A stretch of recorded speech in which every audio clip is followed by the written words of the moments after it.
যা যা বলছি এরপরে ক্যামে আমার আর কিছু বলার নাই। তো আমি ওই প্যারাগ্রাফে ক্যামে বলে দিব যে আমি ওইখানে যা যা বলছি বাইরে আর কিছু বলার নাই। তো আপনার যদি কোয়ালিফাইড ওপিনিয়নে সবকিছু কভারড হয়ে যায় তাহলে আপনি জোর করে আবার ম্যাটার অফ এমফাসিস দেওয়া যাবে না। কিন্তু আপনি একসঙ্গে এরকম 2-3টা অপশন ইউজ করতে পারেন। ঠিক আছে? Okay sir, thank you sir. জি স্যার, থ্যাংক ইউ।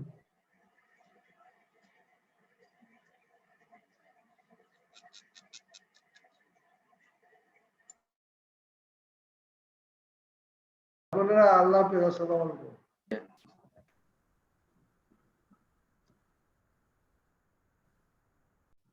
সো এরপরে যেটা আছে আইএসবির কোড অফ এথিক সেকের কর্পোরেট গভর্নেন্স গাইডলাইনে যে চেয়ারপারসন মানে চেয়ারম্যান এবং বোর্ড অফ ডিরেক্টরস এবং সিইওর একটা কোড অফ কন্ডাক্ট থাকতে হবে এবং বোর্ডকে আবার CFO, head of audit and compliance এবং কোম্পানি সেক্রেটারি তাদেরও রোলস রেসপন্সিবিলিটিস ডিফাইন করে দিতে হবে। অডিট কমিটি থাকতে হবে। অডিট কমিটির ফরমেশন নিয়ে যেটা বললাম তাদের রোলস রেসপন্সিবিলিটিস ইন ডিটেইল আছে। নমিনেশন এন্ড রেমিউনারেশন কমিটি এটা নিয়ে কিন্তু অলরেডি একবার কোশ্চেন আসছে, হ্যাঁ, যেহেতু এটা নতুন। এই 2018 সালের কোড অফ কর্পোরেট গভর্নেন্স কোডের আগে আসলে এই জিনিসটা ছিল না। সো এইটা এখন যেমন এক্সামে আসছিল যে এদের রোলস রেসপন্সিবিলিটিস কি হওয়া উচিত, এদের ফরমেশন কেমন হওয়া উচিত। যেমন বলা আছে যে এর যে চেয়ারম্যান হবে তাকে ইন্ডিপেন্ডেন্ট ডিরেক্টর হতে হবে। এখানে একটা জিনিস আপনাদেরকে বলে রাখি, যদি কোনো ক্রিটিক্যাল কোশ্চেন আপনাদের এখানে করে যে এই এনআরসিটা ব্যাংক কোম্পানি গুলা কি করবে, বা ব্যাংক কোম্পানি গুলোতে তারাও তো লিস্টেড কোম্পানি, তাদের এখানে আমরা এনআরসিটা দেখি না কেন, এরকম একটা কোশ্চেন কিন্তু আপনাদের করতে পারে। এখন বাংলাদেশ ব্যাংকের যে কর্পোরেট গভর্নেন্স এর গাইডলাইন আছে সেখানে বলা আছে একটা ব্যাংক 3টা কমিটির বেশি করতে পারবে না, এবং 3টা কমিটির কথা বলা আছে। একটা হচ্ছে ইসি এক্সিকিউটিভ কমিটি, একটা হচ্ছে এসি অডিট কমিটি, আর একটা হচ্ছে RMC risk management committee. So এই রেগুলেটরি বারের কারণে তারা কিন্তু এনআরসিটা করতে পারছে না। তারা বাংলাদেশ ব্যাংকের কাছেও জিনিসটা জানিয়েছে, সেকের কাছেও তাদের জানিয়েছে। এবার বাংলাদেশ ব্যাংক যদি 4টা কমিটির কথা তার ওই সার্কুলারটা চেঞ্জ করে দিয়ে দেয় তাহলে কিন্তু তারা করতে পারবে। তো আপনাদের কাছে অনেক সময় ট্রিকি কোশ্চেন কিন্তু করতে পারে যে ব্যাংক এবং ফিনান্সিয়াল ইনস্টিটিউশনে এই যে সেকের কর্পোরেট গভর্নেন্স গাইডলাইন অনুযায়ী এই এনআরসিটা কেন নাই। ঠিক আছে, এরকম কোশ্চেন কিন্তু আসতে পারে পরীক্ষায়। আপনাদের কোনো কোশ্চেন থাকলে কিন্তু রেজ করবেন। সো এইখানে যেটা পড়লাম এই পর্যন্ত, যেটা হচ্ছে যে ম্যানেজমেন্ট এবং বোর্ড অফ ডিরেক্টরস এর রেসপন্সিবিলিটিস, এরপরে অ্যাসুরেন্স প্রোভাইডার্স এর রেসপন্সিবিলিটিস এর কথা যেটা বলা হচ্ছে জেনারেল, যেটা সেটা হচ্ছে যে আমাকে আমার যে এনগেজমেন্ট অনুযায়ী এনগেজমেন্টের যে রিকোয়ারমেন্ট এবং দেশের যে লেজিসলেশন বা রেগুলেশন মানে দেশের প্রচলিত আইনের অনুযায়ী আমার যে বাধ্যবাধকতা বা আমার যে রোলস রেসপন্সিবিলিটিস আছে আমাকে সেটা করতে হবে। আর বিশেষ করে আমার যে টার্মস অফ এনগেজমেন্ট লেটারে আমার যে জিনিসগুলো বলা থাকবে সেটা অডিট হোক বা আদার অ্যাসুরেন্স এনগেজমেন্টের কথা হোক, সেই অনুযায়ী আমাকে কাজ করতে হবে।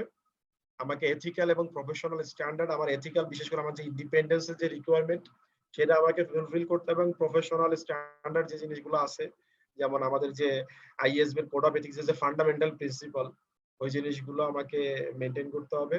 অবশ্যই কোয়ালিটি কন্ট্রোল এনশিওর করতে হবে কাজের। আমরা লাস্টের একটা কোশ্চেনই দেখলাম একটু আগে যে আমরা যদি এখন কোয়ালিটি এনশিওর করতে না পারি তাহলে আপনার এফআরসি আছে, আপনার আপনাকে বিভিন্ন ফাইন পেনাল্টিজ ইভেন ইমপ্রিজনমেন্টের কথাও কিন্তু জেলের কথাও কিন্তু বলা আছে এফআরএ তে। ঠিক আছে,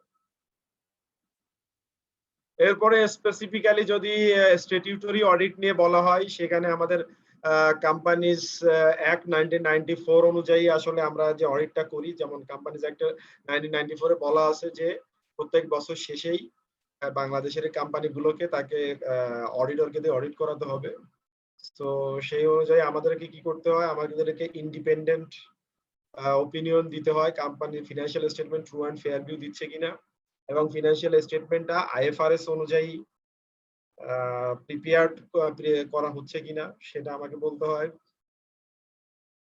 এবং এটা করতে গেলে আমাকে অডিটটাকে প্রপারলি প্ল্যান করতে হয়, আমাকে sufficient appropriate audit evidence gather করতে হয়, এবং এভিডেন্সটাকে ম্যানেজার পার্টনার থেকে সবাইকে রিভিউ করে ফাইনালি ওপিনিয়নের কনক্লুশন ড্র করতে হয়।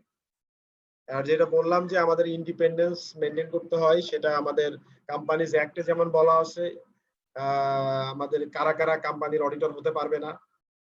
আবার আমাদের যে সেকের যে কর্পোরেট গভর্নেন্স কোড সেখানে বলা আছে যে একটা শেয়ারও থাকতে পারবে না ফার্মের কোনো এমপ্লয়িজ বা অডিট স্টাফ বা পার্টনার ম্যানেজার প্লাস তাদের ইমিডিয়েট ফ্যামিলি মেম্বার কারোরই কোনো শেয়ার থাকতে পারবে না।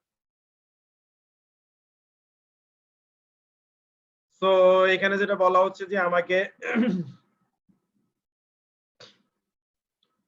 কোম্পানিজ অ্যাক্ট অনুযায়ী বা কোম্পানিজ অ্যাক্ট বা আমাদের দেশের যে প্রচলিত আইনকানুন যেটা দিয়ে বলি না কেন, যে অডিটরের রেসপন্সিবিলিটির মধ্যে অবশ্যই পড়ে না যে design and operation of accounting system. একটা কোম্পানির অ্যাকাউন্টিং সিস্টেমের ডিজাইন কিভাবে হবে, কিভাবে তারা অ্যাকাউন্টিং রেকর্ড মেনটেন করবে, কিভাবে তারা ম্যানেজমেন্টের ইনফরমেশন প্রিপেয়ার করবে, অ্যাকুরেসি মেনটেন করবে বা ফিনান্সিয়াল স্টেটমেন্ট প্রিপেয়ার করবে, এগুলো সব কিন্তু ম্যানেজমেন্ট এবং দোজ চার্জ উইথ গভর্নেন্সের দায়িত্ব।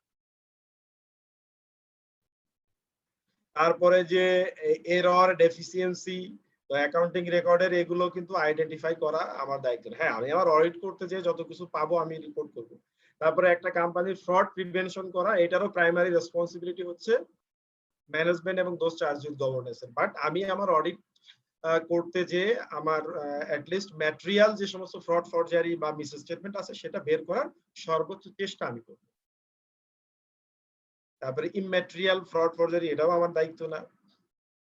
তারপরে যেটা বলা হচ্ছে যে কোম্পানি দেশের প্রচলিত আইন অনুযায়ী আইন কমপ্লাই করে কাজ করছে কিনা, এটারও প্রাইমারি দায়িত্ব আসলে ম্যানেজমেন্ট এবং those charge with governance. But আমি অডিট করতে যে যদি কোনো নন কমপ্লায়েন্স পাই সেটা আমি অবশ্যই আমার যেখানে রিপোর্ট করার দরকার। যেমন আমরা জানি যে মানি লন্ডারিং অ্যাক্ট অনুযায়ী বাংলাদেশ ব্যাংকের যে ফিনান্সিয়াল বিএফআইইউ বলা হয়, বাংলাদেশ ফিনান্সিয়াল ইন্টেলিজেন্স ইউনিট, তাকে আমাকে রিপোর্ট করার কিন্তু মানি লন্ডারিং অ্যাক্টেই দায়িত্বটা দেওয়া আছে। ৩-৪টা অথরিটিকে দায়িত্ব দেওয়া আছে, যেমন ব্যাংক আছে, ফিনান্সিয়াল ইনস্টিটিউশন আছে, রিয়েল এস্টেট কোম্পানি আছে, এর মধ্যে আমরা অডিটরও আছি। বাট এই কাজগুলোর দায়িত্ব আমার না হলেও এই কোথা থেকে এই জাতীয় যেমন বিজনেস রিস্ক, ফ্রড ফরজারি হতে পারে, নন কমপ্লায়েন্স হতে পারে, অ্যাকাউন্টিং পলিসির বা প্র্যাকটিসের ক্ষেত্রে কোথায় কোথায় ম্যানিপুলেশন বা রিইঞ্জিনিয়ারিং, যেটাকে আমরা অ্যাকাউন্টিং এর ভাষায় বলি ক্রিয়েটিভ অ্যাকাউন্টিং, সেটা যদি করে সেই সম্পর্কে কিন্তু আমার ধারণা থাকতে হবে। এবং ওভারঅল তার যে সিস্টেম এবং কন্ট্রোল সেটার উপরেও আমাকে আমার ধারণা থাকতে হবে, কারণ এগুলো আমার অডিট এবং অডিট ওপিনিয়নের উপরে এর কিন্তু একটা ইম্প্যাক্ট রয়েছে। এরপরে যেটা বলা হচ্ছে যে কোম্পানিজ অ্যাক্ট 1994 আমাকে অ্যাজ অ্যান অডিটর আমাকে কিছু রাইটস দিয়েছে, যেমন তার সমস্ত বুকস এন্ড অ্যাকাউন্টস আমি দেখার রাইট রাখি। ইভেন আমি যদি কোনো জিনিস না বুঝি, যদি কোনো কিছুর এক্সপ্লানেশন আমার দরকার হয়, সেটাও কোম্পানির ম্যানেজমেন্ট এবং দোজ চার্জ উইথ গভর্নেন্স আমাকে দিতে বাধ্য। এবং আমার যে কোনো ধরনের আমার অডিট ওপিনিয়ন ড্র করার জন্য যে কোনো ইনফরমেশন যদি আমি চাই সেটা তারা আমাকে দিতে বাধ্য। এবং কোম্পানির যে অ্যানুয়াল জেনারেল মিটিং সেখানেও অ্যাটেন্ড করার রাইট কোম্পানিজ অ্যাক্টের সেকশন 217 এ আমাকে দিয়েছে। আর নন অ্যাসুরেন্স সার্ভিস যেটা মানে আদার দ্যান স্ট্যাটিউটরি অডিট, এইগুলো নরমালি হচ্ছে যে ক্লায়েন্টের ম্যানেজমেন্টের সঙ্গে আমাদের এগ্রিমেন্ট থাকে। এটা হতে পারে অনেক সময় টিওআর সাইন করি, যেটাকে আমরা বলি টার্মস অফ রেফারেন্স, সেটা হতে পারে, অথবা এনগেজমেন্ট লেটারে তার সঙ্গে আমি স্পেসিফাই করে নিতে পারি যে আমাকে এই পার্টিকুলার এনগেজমেন্টে আমার রোলস রেসপন্সিবিলিটিস কি, কি অডিট কি রিপোর্ট আমার অ্যাসুরেন্স রিপোর্ট আমাকে দিতে হবে, ইভেন অ্যাসুরেন্স রিপোর্টের ফরম্যাটটা কি হবে সেটাও আমি চাইলে তাকে বলতে পারি।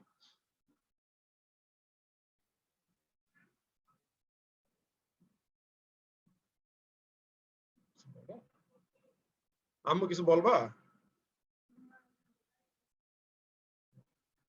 ঠিক আছে, sorry.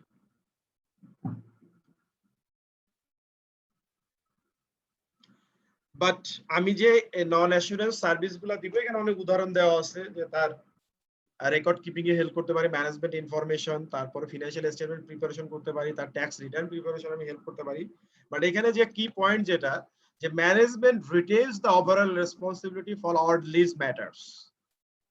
The firm is employed as a support to management, providing expert assistance. একটা জিনিস মাথায় রাখতে হবে, এই জন্যই কিন্তু যেটা আমরা ইন্ডিপেন্ডেন্সের থ্রেটে, যদিও কোড অফ এথিক্সে সরাসরি এটা বলা নাই 5টা যে থ্রেড, তারপরে আরেকটা থ্রেড বলা হয় যে ম্যানেজমেন্ট থ্রেড। সো এই ম্যানেজমেন্ট থ্রেড যেন আমার অ্যারাইজ না করে। যেমন কেউ যদি আইটি সিস্টেম ইনস্টল করে, আমাকে যদি ওইখানে একটা কনসালটেন্সি করতে বলে, আমি আমার এটা যদি আপনারা মনে হয় কোড অফ এথিক্স পড়েছেন, সেখানে বলা আছে যে আমি যত ধরনের সার্ভিস আছে, আমি যত ধরনের এক্সপার্ট ওপিনিয়ন আমি দিব, বাট এইটার রেসপন্সিবিলিটি একজন সিনিয়র ম্যানেজমেন্ট বা সিনিয়র লেভেলের এমপ্লয়ি থাকতে হবে। তাদেরকে রেসপন্সিবিলিটি রিটেন করতে হবে এবং এইটা এডিকুয়েটলি হয়েছে কিনা এটা তাদেরকে এনশিওর করতে হবে। আমি আমার এক্সপার্ট অ্যাসিস্ট্যান্স তাকে দিব, এক্সপার্ট হেল্প তাকে আমি করব, কিন্তু এটার কোনো roles responsibilities as an auditor বা অ্যাজ অ্যান অ্যাসুরেন্স প্রোভাইডার আমি নিতে পারবো না। তাহলে কিন্তু আমার ওই ম্যানেজমেন্ট, এই জিনিসটা মাথায় রাখতে হবে। আর বিসিকের যে কর্পোরেট গভর্নেন্স কোড অনুযায়ী আমরা যে নন অডিট সার্ভিস গুলা যে দিতে পারবো না, যেটা আমাদেরকে রেস্ট্রিকশন আছে, সেইটা লিস্ট আমি দিয়েছি। এটা অনেকবার এক্সামে এসেছে। Appraisal or valuation service or fairness opinion, financial information system design and implementation, bookkeeping or other services related to accounting records or financial statements, broker dealer services, actuarial services, internal audit services or special audit services, auditor certification services on compliance of corporate governance code issued by BSEC. তারপর হচ্ছে any service that the audit committee, আমার যদি audit committee, যেমন আমরা একটু আগে কথা বলছিলাম যে ট্যাক্স, দেখছেন ট্যাক্সটা এখানে নাই, যদি এরকম হয় কোন লিস্টেড কোম্পানির অডিট কমিটি বলে দিল যে ট্যাক্স সার্ভিসও অডিটর আপনি দিতে পারবেন না, তাহলে কিন্তু আপনি দিতে পারবেন না। আর একটা জিনিস কি বলতেছে, any other service that creates conflict of interest. আমরা যখন চ্যাপ্টার 4 এ প্রফেশনাল স্ট্যান্ডার্ড এবং এথিক্স পড়েছিলাম, তখন কিন্তু কনফ্লিক্ট অফ ইন্টারেস্ট নিয়ে আপনাদেরকে ডিটেইল আমি পড়িয়েছি। এই পর্যন্ত কারো কোনো কোশ্চেন আছে?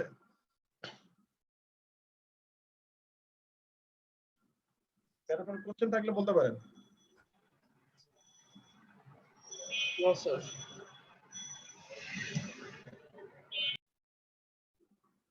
এরপরে যেটা আছে এরর, আমরা জানি যে এরর হচ্ছে কি, যেগুলো হচ্ছে আনইনটেনশনাল মিস্টেক বা মিস স্টেটমেন্ট। সেটা হতে পারে অমিশনের ক্ষেত্রে, হতে পারে সেটা হতে পারে কোনো ডিসক্লোজারের ক্ষেত্রে হতে পারে। আর ইন্টারনাল কন্ট্রোলের একটা ডেফিনেশন দেওয়া আছে। আমরা জানি যে ইন্টারনাল কন্ট্রোল জিনিসটা কি, এটা নিয়ে আমি আর ডিটেল কিছু বললাম না। এবং এটা করার দায়িত্ব হচ্ছে যে কোম্পানির যে ফ্রড, ফরজারি বা এরর, এটাকে প্রিভেন্ট, ডিটেক্ট করার জন্য। অডিটর হিসেবে আমার দায়িত্ব হচ্ছে ইন্টারনাল কন্ট্রোল সিস্টেম অ্যাসেস করা। আচ্ছা, আমি যেহেতু এটা আমি আপনাদের ফার্স্ট রিভিউ ক্লাসে বলেছিলাম যে ইন্টারনাল কন্ট্রোলের 3টা ক্যারেক্টারিস্টিক্স যদি ফুলফিল করে, তখন তাকে আমরা সাউন্ড বলি, যেমন এডিকুয়েটনেস, এফেক্টিভনেস এবং কন্টিনিউটি। এটা আপনাদেরকে আমি পড়িয়েছি, সো এটা রিপিট করতে চাই না এখানে। ISO 315 অনুযায়ী আমাদেরকে এই কাজটা করতে হয়, এবং এই কাজটা করতে যে শুরুতেই আমাদেরকে যেটা করতে হয়, understanding the entity and its environment. এইটা মনে হয় চ্যাপ্টার 8 এ আপনাদের আমিন ভাই পড়ানোর কথা। যদি আরেকটা রিভিউ ক্লাস হয়, তাহলে আমি প্ল্যানিং, রিস্ক অ্যাসেসমেন্ট এবং যেটা হচ্ছে understanding the entity and its environment, এই 3টা চ্যাপ্টার আমি আপনাদেরকে, যদি এরপরে ক্লাস হয়, তাহলে হয়তো আমি একটু পড়িয়ে দিব। হ্যাঁ, আর না হলে তো আজকে শেষ হয়ে যাবে। তারপর হচ্ছে যে আমরা একটা টেস্ট অফ কন্ট্রোল করে দেখবো যে কোম্পানি যে ইন্টারনাল কন্ট্রোল সিস্টেম আছে, সেটা তার যে এরর, এগুলোকে প্রিভেন্ট, ডিটেক্ট করতে পারে কিনা, এবং এটা এফিশিয়েন্টলি অপারেট করে কিনা।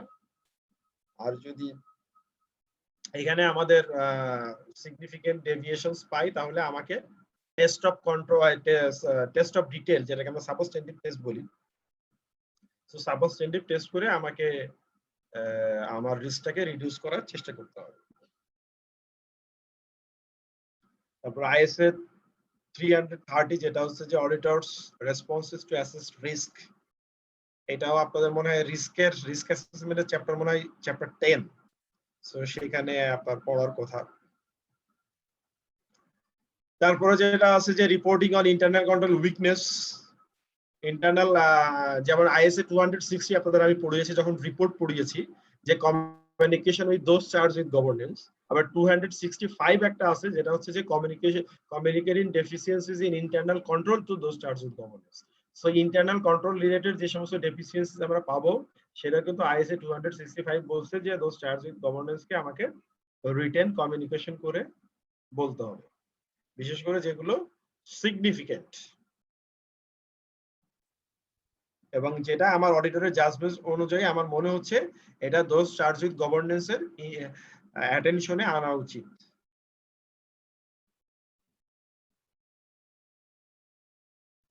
তো সামারিতে যদি আমরা আসি, সামারি এতক্ষণ যেটা দেখলাম অডিটের রেসপন্সিবিলিটির ক্ষেত্রে, যে আমার আসলে ডিটেক্টিং ম্যাটেরিয়াল এরর্স এটা কিন্তু আমার একটা রেসপন্সিবিলিটি, কারণ এটা আমার ফিনান্সিয়াল স্টেটমেন্টের true and fair view K effect করে। বাট রেসপন্সিবিলিটি মানে এটাই না যে আমাকে যত ম্যাটেরিয়াল মিসেস সব বাইর করতেই হবে।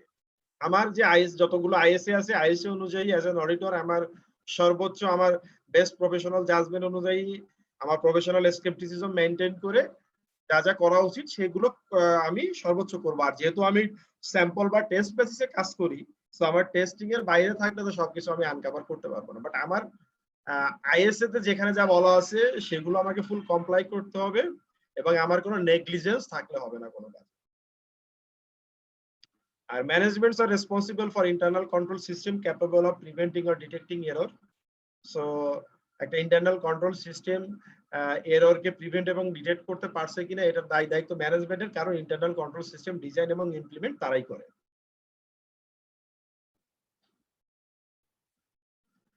আর এজ অ্যান অডিটর আমি অ্যাসেস করব যে এই কন্ট্রোল মেকানিজমটা এরর প্রিভেনশন এবং ডিটেকশনে কতখানি কার্যকর, এই অ্যাসেসমেন্টটা আমি আমার টেস্ট অফ কন্ট্রোল করার সময় আমি করব। আর যদি আমি ম্যাটেরিয়াল উইকনেস পাই ইন্টারনাল কন্ট্রোল সিস্টেমের, তাহলে আমি রিপোর্ট করব ম্যানেজমেন্টকে এবং আমি আমার সাবস্টেন্টিভ টেস্ট বাড়িয়ে দিও, দেখবো যে আসলে এইটার ইম্প্যাক্টটা কোম্পানিতে কতখানি পড়েছে। দেন ফ্রড, এটা very very important for the exam, এখান থেকে প্রায় এক্সামে কোশ্চেন আসে। ফ্রডের একটা সিনারি দিয়ে বলে এখানে ম্যানেজমেন্ট দোষারোপ করে বা ডিরেক্টররা দোষারোপ করে অডিটরের উপরে, তখন ওইটার আদলে কোশ্চেনে জানতে চাওয়া হয় যে এইখানে অডিটরের রেসপন্সিবিলিটি কি এবং ডিরেক্টর এবং ম্যানেজমেন্টের রেসপন্সিবিলিটি, প্রায় কোশ্চেন আসে। আর ফ্রড আমরা জানি কি, ফ্রড হচ্ছে কি, যেটা হচ্ছে ইনটেনশনাল এরর বা মিস্টেক বা ইলিগাল যে অ্যাক্ট, ব্রডলি যেটা বলা হয় ইলিগাল যে অ্যাক্টটা ম্যানেজমেন্ট বা দোজ চার্জ উইথ গভর্নেন্স করে। এটার সঙ্গে যে ISA 240 very very important for the exam for এই professional level and advance level. এই ISA 240 যদি আপনারা না পড়ে থাকেন খুব থরলি পড়বেন। সো ISA 240 বলছে যে এইটা দুই ভাবে করতে পারে ম্যানেজমেন্ট, ফিনান্সিয়াল স্টেটমেন্টের সঙ্গে রিলেটেড কি করতে পারে, একটা হচ্ছে ফ্রডিউলেন্ট ফিনান্সিয়াল রিপোর্টিং, এইটাই কিন্তু সবচেয়ে বেশি হয়। ফিনান্সিয়াল স্টেটমেন্টের ইনফরমেশন ম্যানিপুলেশন করে, দেখা গেলো বাজেটের প্রফিট বিট আপ হচ্ছে না, ওই যে অ্যাকাউন্টিং এস্টিমেট ব্যাড ডেটের প্রভিশন বা ডেপ্রিসিয়েশনের ক্ষেত্রে যে ডেপ্রিসিয়েশন চার্জিং বিভিন্ন ক্ষেত্রে ম্যানিপুলেশন করে কি করা হয় যে তারা আর্নিংসটাকে যে সামহাউ এটাকে ম্যানেজ করার চেষ্টা করে। আর একটা হচ্ছে আপনার মিসঅ্যাপ্রোপ্রিয়েশন অফ অ্যাসেট। মিসঅ্যাপ্রোপ্রিয়েশন অফ অ্যাসেট হচ্ছে যে আপনার কোম্পানির যে যেটা হচ্ছে যে হতে পারে যে কোম্পানির যে অ্যাসেট সেটা চুরি করে নিয়ে যেতে পারে, কোম্পানির ক্যাশ চুরি করে নিয়ে যেতে পারে, এগুলো হচ্ছে মিসঅ্যাপ্রোপ্রিয়েশন অফ অ্যাসেট। আর ফ্রড ফরজারির ক্ষেত্রে রেসপন্সিবিলিটিস কার, এটা কিন্তু very very important for the exam. আমি যেটা বললাম প্রাইমারি রেসপন্সিবিলিটি ফর, দেখেন ISA কি বলছে, ISA 240 কি বলছে, যে the primary responsibility for the prevention and detection of fraud rests with both those charged with governance of the entity and with management, একদম ক্লিয়ারলি কিন্তু বলা আছে। এবং তাদের কি রেসপন্সিবিলিটি, তাদেরকে একটা কালচার, একটা এথিক্যাল কালচার এবং এথিক্যাল বিহেভিয়ার এনশিওর করা উচিত এবং এটা আসতে হবে ফ্রম দ্য টপ। কোম্পানির মিড লেভেল এবং লোয়ার লেভেলের এমপ্লয়িরা যদি দেখে যে বোর্ড অফ ডিরেক্টরস এবং সিনিয়র ম্যানেজমেন্ট করাপ্টেড বা বোর্ড অফ ডিরেক্টরস এবং senior management are not behaving ethically, তাহলে কিন্তু এই বোর্ড অফ ডিরেক্টরস এবং সিনিয়র ম্যানেজমেন্ট এক্সপেক্ট করতে পারে না যে তার মিড ম্যানেজমেন্ট এবং lower level ম্যানেজমেন্টও ethically behave. So এটা আসলে তাদের টপ অফ দ্য টোন, উপর থেকেই কিন্তু এটা এক্সাম্পল দিয়ে নিজেদেরকে মানে লিড বাই এক্সাম্পল তাদেরকে কিন্তু এটা এনশিওর করতে হবে। তারপরে হচ্ছে যে এই ফ্রড ফরজারি যাতে না করতে পারে, এটা প্রিভেন্ট ডিটেকশনের জন্য একটা সাউন্ড ইন্টারনাল কন্ট্রোল সিস্টেম তাদেরকে ডিজাইন এবং ইমপ্লিমেন্ট করতে হবে।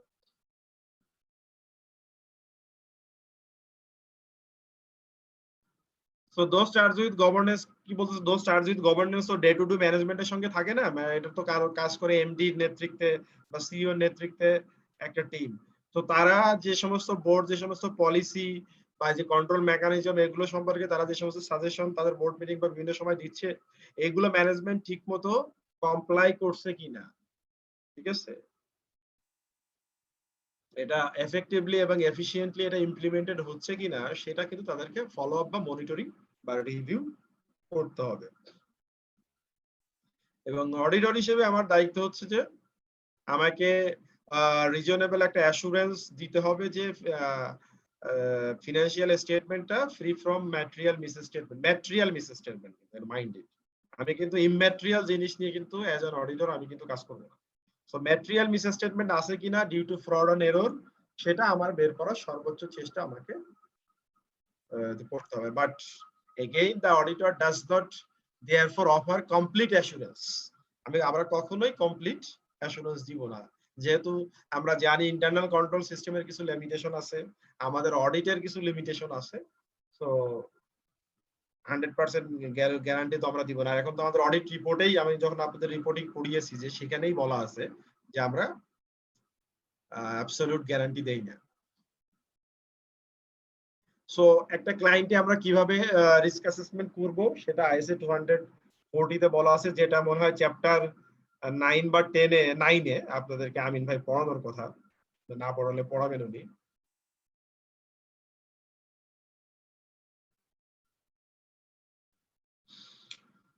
অডিটর হিসেবে আমার দেখা উচিত যে কোথাও সিস্টেমের উইকনেস আছে কিনা, এবং সেখান থেকে ম্যানেজমেন্ট কিভাবে পারপিট্রেট ফ্রড করার পসিবিলিটি কতখানি।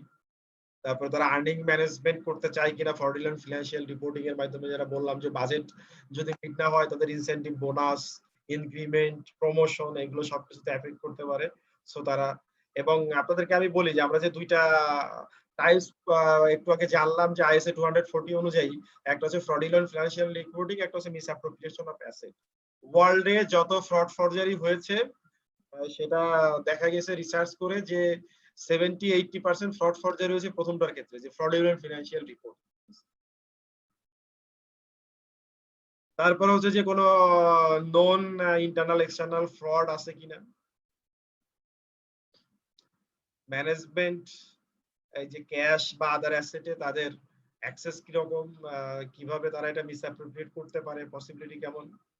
তারপরে দেখেন একটা সুন্দর জিনিস, এটাতে আমি আপনাদেরকে একটা একদম রিয়েল লাইফ একটা এক্সাম্পল দেই। দেখেন এখানে কি বলছে, যে an unusual or unexplained changes in the behavior or lifestyle of management or employees, very very important।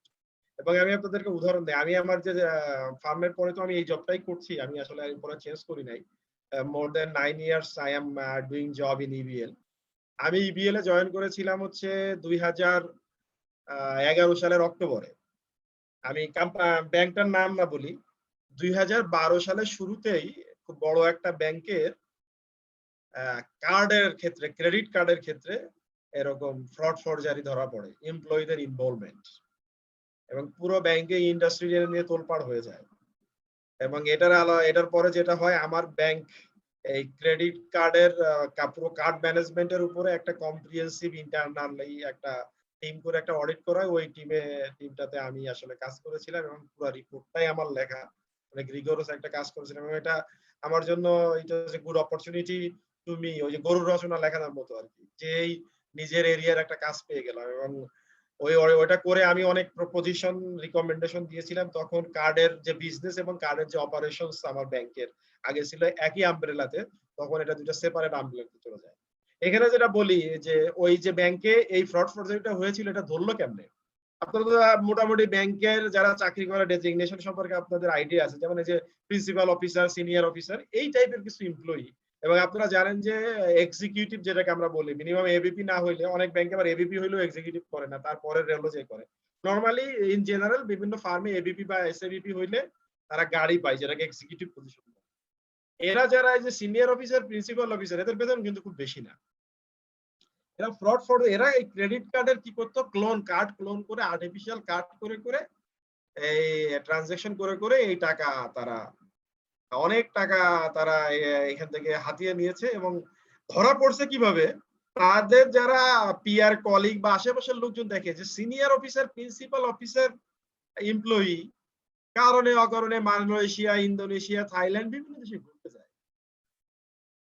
তারা এখনো গাড়ির জন্য ইন্টাইটেলড নাই। আজকে করোলা কে গাড়ি কিনে, কালকে এলিয়ন কিনে, পরের দিন প্রিমিও কিনে, কিছুদিন পর পর গাড়ি পাল্টায়।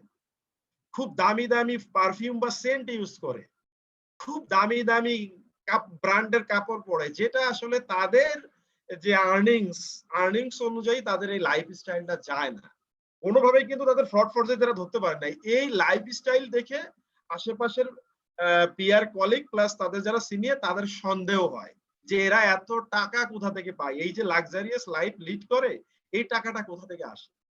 তারপরে তাদের বিরুদ্ধে ইনভেস্টিগেশন করতে চাই, এরকম যে তারা যে এরকম কার্ড বিভিন্ন ফেক এমপ্লয়ীদের, ফেক কাস্টমারের নাম দিয়ে দিয়ে এরকম প্রচুর প্রথমে করছে স্মল স্কেলে, পরে দেখে যে ধরা পড়ে না, একটার পর একটা করছে। আর একটু বোকা ছিল, মানে আর একটু স্মার্ট হলে এরা এগুলো করে টাকা জমিয়ে দেশের বাইরে চলে যেতে পারতো, তাইলে আর এতে ধরতে পারতো না। এরা মনে করছে যে জুনিয়র লেভেলে তো, যেহেতু সিনিয়র অফিসার, প্রিন্সিপাল অফিসার এত দূরদর্শী তারা ছিল, ভাবছে যে আমাদেরকে তো ধরতে পারে নাই, আর ধরতে পারবো শুধু তাদের লাইফ স্টাইল দেখে, আর কোনো কিছু না। কিন্তু তাদের এই যে ফ্রড ফরজেটটা করেছিল, অনেক টাকার ফ্রড ফরজেট তারা করেছিল, only based on their life style, এই ফ্রডটা কিন্তু ধরেছিল।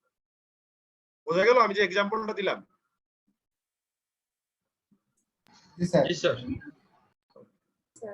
এগুলো কিন্তু আপনাদেরকে খেয়াল করতে হবে। ক্লায়েন্টে যখন অডিট করতে যাবেন, যে সমস্ত যে এমপ্লয়ীদের দেখবেন, তাদের লাইফ স্টাইলটা কিন্তু ফলো করবেন। আপনারা তো মোরালেস সবকিছু অ্যাক্সেস করতে পারেন, তার যে রেমুনারেশন এগুলো সব আপনারা জানেন, তার লাইফ স্টাইলের সঙ্গে যায় কিনা। হ্যাঁ, হতে পারে তার ফ্যামিলি অনেক ধনী ফ্যামিলি, তাইলে তো কোনো সমস্যা নেই, কিন্তু তার যদি আর্নিংস এর সঙ্গে তার লাইফ স্টাইল না যায়, এটা কিন্তু সিরিয়াস কোশ্চেন। এই টাকা সে কোথা থেকে পায়? তারপর যে অলওয়েজ আমাকে প্রফেশনাল স্কেপটিসিজম মেইনটেইন করতে হবে, এটার মাধ্যমে আমাকে সাসপিশিয়াস ফ্রড বের করার চেষ্টা করতে হবে। বিভিন্ন আনপ্রেডিক্টেবিলিটি অনেক ভাবে, অনেক অ্যাঙ্গেল থেকে চিন্তা করতে হবে যে কিভাবে কিভাবে ফ্রড করতে পারে, কিভাবে কিভাবে ম্যানেজমেন্ট এই কন্ট্রোল মেকানিজমকে ওভাররাইড করতে পারে, বাইপাস করতে পারে। এরপরে বলতেছে যে হয় এই ফ্রডটা যেটা বললাম এক্সামের জন্য কিন্তু খুবই গুরুত্বপূর্ণ। হয় ফ্রড ইজ সাসপেক্টেড, যেখানে আমি সাসপেক্ট করতেছি যে ফ্রড থাকতে পারে। If the auditors identify misstatements which might indicate that fraud had taken place, they should consider the implications of this for other aspects of the audit. অন্য জিনিসের সঙ্গে এটা আমাকে ক্রস চেক করতে হবে, particularly management representations which may not be trustworthy if fraud is indicated. This may lead to a limitation in the scope of the audit. যেমন আপনি কিছু ফ্রড পাইলেন, ওদিকে ম্যানেজমেন্ট রিপ্রেজেন্টেশন দিয়ে বলছে তার কোম্পানিতে কোনো ফ্রড ফরজারি হয় না। এখন আপনি তো করছেন টেস্ট বেসিসে কাজ, টেস্ট বেসিসে কাজ করে আপনি পেয়েছেন, তার মানে আপনি এখানে বুঝতেছেন যে ম্যানেজমেন্টের উপরে আপনার ট্রাস্ট থাকলো না, আর ইন্টিগ্রিটি ইস্যু চলে গেল। সো তখন কিন্তু আপনার একটা স্কোপ লিমিটেশন চলে আসবে যে আমি তো আসলে 100% দেখবো না। তখন আপনাকে চিন্তা করতে হবে যে আপনি কোয়ালিফাইড ওপিনিয়ন দিবেন নাকি ডিসক্লেমার দিবেন। রিটেন রিপ্রেজেন্টেশনস, এই যে কোম্পানিতে যে কোনো ফ্রড ফরজারি ঘটে নাই, এটা কিন্তু আমাকে ওই ম্যানেজমেন্ট রিপ্রেজেন্টেশন লেটারে কিন্তু এই সেকশনটা কিন্তু তারা বলে, এটা কিন্তু তারা দিল কিনা বা আমাকে কিন্তু এটা এনশিওর করতে হবে। Auditors are required to obtain particular written representations from management that management acknowledges its responsibility to design and implement internal controls and prevent and detect fraud. এটা নিয়ে কিন্তু আমরা একটা কেসও দেখছি আজকে, তাই না? তো তারা না দিলে আমরা কি করবো, সেটা আমি ডিটেইল না বলি, আজকে আমরা কেস দেখলাম একটা। এবং এই ফ্রডারি রিলেটেড জিনিস তাকে ম্যানেজমেন্টকে রিটেন জানাতে হবে বা তার কাছ থেকে রিটেন কনফার্মেশন নিতে হবে। এরপরে বলা হচ্ছে যে আমি যদি ফ্রড বা সাসপেক্টেড ফ্রড পাই, অডিটর হিসেবে আসলে আমি কাকে রিপোর্ট করব বা কিভাবে করব। প্রথমে হচ্ছে ম্যানেজমেন্টকে আমি যদি কোনো ফ্রড পাই বা সাসপেক্ট করি, সন্দেহ করি, তারপর হচ্ছে যে দোজ চার্জ উইথ গভর্নেন্স কে আমি জানাতে পারি। ফাইন্যান্স থার্ড পার্টি হচ্ছে রেগুলেটরি বা ল এনফোর্সিং এজেন্সিকে আমি জানাবো কিনা। এটার ক্ষেত্রে আমার প্রথমে যেটা হচ্ছে দেশের প্রচলিত আইন সম্পর্কে আমার ধারণা থাকতে হবে। আর আমি যদি খুব ক্লিয়ার ধারণা না থাকে, আমি লয়ারের কাছ থেকে লিগ্যাল অ্যাডভাইস দিতে পারি। এবং একটা জিনিস আমি বলি, যেমন মানি লন্ডারিং একটা পরিষ্কার বলা আছে, আপনি যদি আপনার অডিট ক্লায়েন্টে যে কোনো মানি লন্ডারিং এর কেস পেয়ে যান, এটা কিন্তু বলা আছে ক্লায়েন্টের পারমিশনও নেওয়ার দরকার নেই, ওই আইনে আপনাকে ক্ষমতা দেওয়া আছে আপনি ডিরেক্টলি বাংলাদেশ ব্যাংকের যে Bangladesh financial intelligence unit BFIU যেটাকে আমরা বলি, সেখানে আপনাকে ডিরেক্টলি রিপোর্ট করে দিতে হবে। এটার জন্য আপনার ম্যানেজমেন্ট বা দোজ চার্জ উইথ গভর্নেন্সের কাছে অনুমতিরও দরকার নেই। এবং এই ফ্রড ফরজারির কারণে যদি financial statement true and fair view না দেয় এবং আমার কাছে যদি যথেষ্ট তথ্য প্রমাণ থাকে, তাহলে আমি কি করতে পারি, অ্যাডভার্স অপিনিয়ন দিতে পারি, দিয়ে সেটা আমরা শেয়ার হোল্ডারকে নোটিফাই করতে পারি। ফ্রডের কনক্লুশনে যেটা বলা হচ্ছে যে এটা আসলে there is a major debate, যে এই ফ্রড ফরজারি রিলেটেড অডিট আমাদের অডিটের স্কোপের মধ্যে ওইভাবে পড়ে না। আর এই ফ্রড বের করতে গেলে আসলে আমাকে যে এক্সটেন্সিভ কাজ করতে হয়, যেমন ফরেনসিক অডিটের কথা এখন আসছে, ফরেনসিক অডিট, সো ওই সর্ট অফ কাজ করতে গেলে আসলে আমাকেও প্রচুর সময় দিতে হয়, বা আমাকে ওইরকম ফরেনসিক অডিটের যারা এক্সপার্ট তাদেরকে ডিপ্লয় করতে হয়। সো সেই ক্ষেত্রে যদি আমাকে যদি ওইভাবে ফি দেয়, সেটা একটা আলাদা কথা, বা ওই জাতীয় ফি আসলে ম্যানেজমেন্ট বা কোম্পানি দেয়ও না। সো এটা একটা এক্সপেন্সিভ জিনিস, চাইলে ম্যানেজমেন্ট স্পেশালি এটা নিয়ে কাজ করতে পারে, বা those charge with governance. So আমার যে অ্যাজ ইউজুয়াল যে স্ট্যাটিউটরি অডিট, সেইটা দিয়ে আসলে এটা ব্রডলি কভার করা সম্ভব না। বাট এখানে একটা এক্সপেকটেশন গ্যাপ আছে, এটা নিয়ে আমরা একটু পরেও দেখবো। এক্সপেকটেশন গ্যাপ হচ্ছে যে ইউজাররা মনে করে, শেয়ার হোল্ডার বা আদার স্টেক হোল্ডাররা মনে করে যে ফ্রড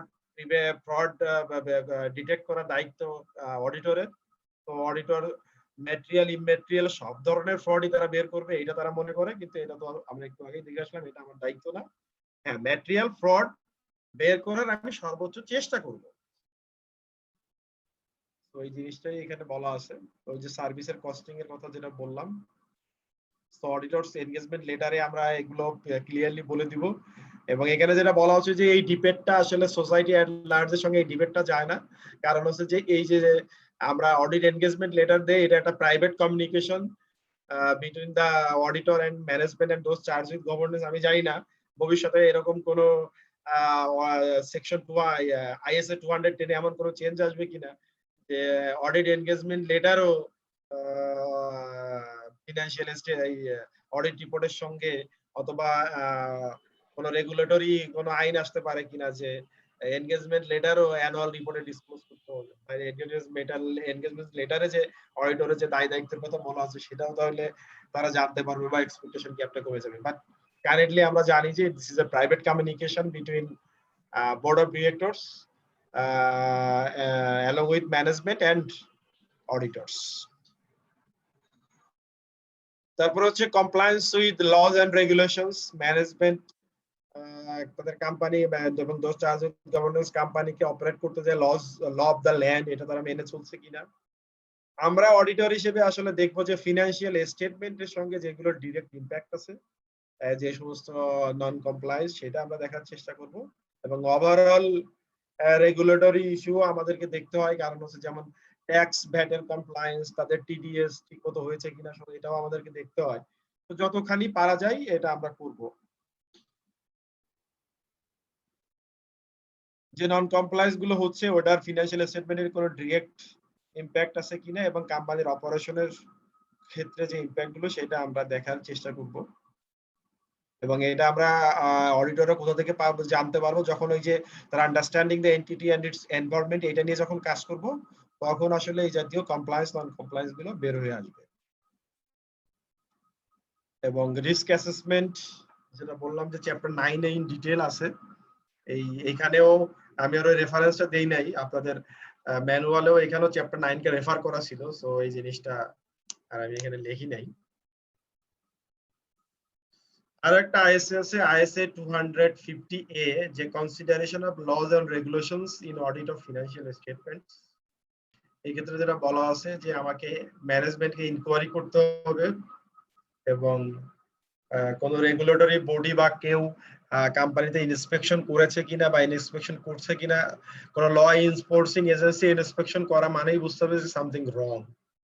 তারপরে আমি দোজ চার্জ উইথ গভর্নেন্স এবং ম্যানেজমেন্টের কাছে জিজ্ঞেস করব যে তাদের কাছে কোনো নন কমপ্লায়েন্স এর বা রেগুলেটরি কোনো চিঠি বা ফাইন পেনাল্টিস তারা দিয়েছে কিনা, সেটা তাদের কাছে আমরা রিটেনলি চাইতে পারি। এবং অবশ্যই তাদের কাছ থেকে আমরা রিটেন রিপ্রেজেন্টেশনস নিব যে তারা যেন আমাদেরকে ডিসক্লোজ করে আমাদের কাছে যে অ্যাকচুয়াল আর potential possible non compliance with laws and regulations.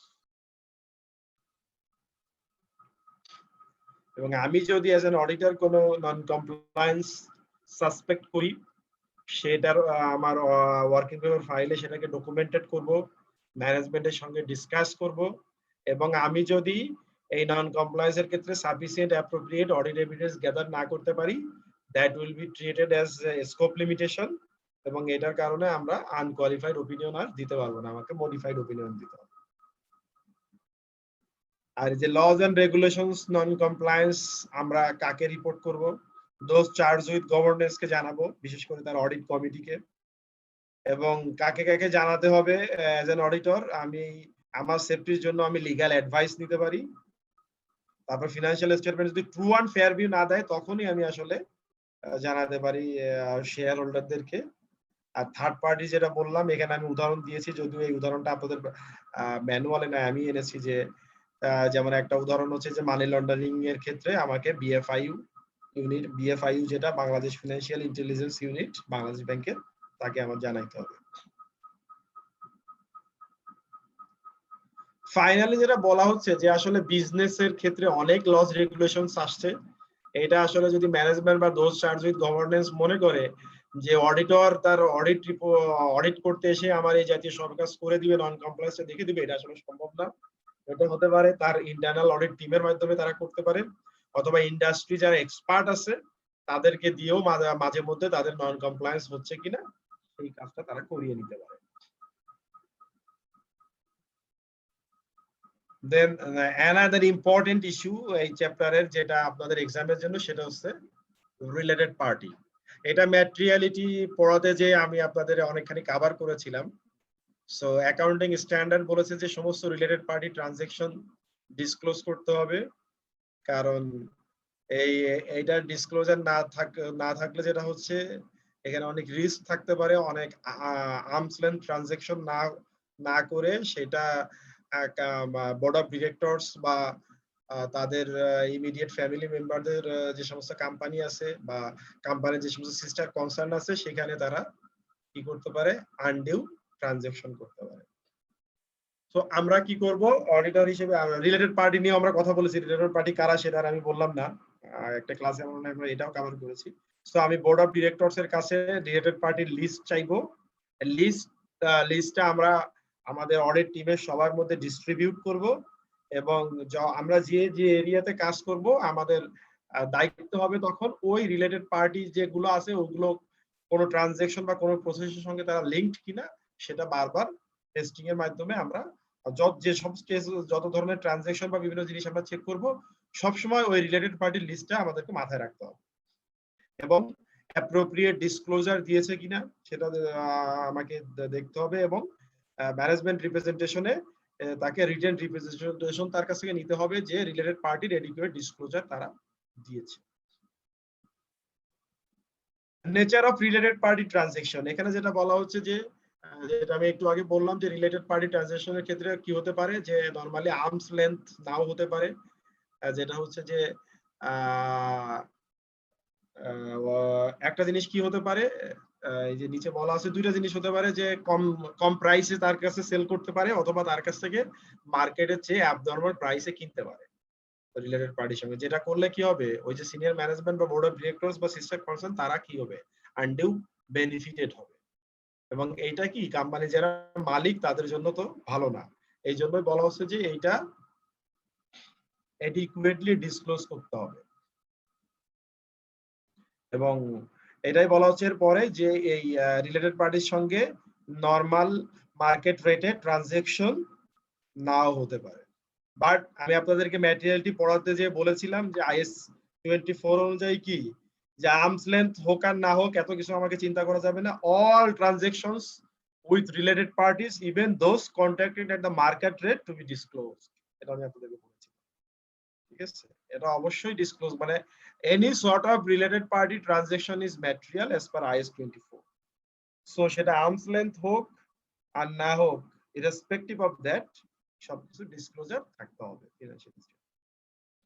So আমি যে রিলেটেড পার্টি কিভাবে অডিট করব সেটার জন্য আমার একটা ডেডিকেটেড ISA আছে, ISA 550। সেখানে বলা আছে প্ল্যানিং স্টেজে এটা নিয়ে আমাকে চিন্তা করতে হবে, এটা নিয়ে ডিটেল কাজ করতে হবে, এবং ফাইনালি আমাকে রিভিউ স্টেজে যখন আমি অডিটটা র‍্যাপ আপ করব তখনও এই জিনিসগুলো দেখতে হবে।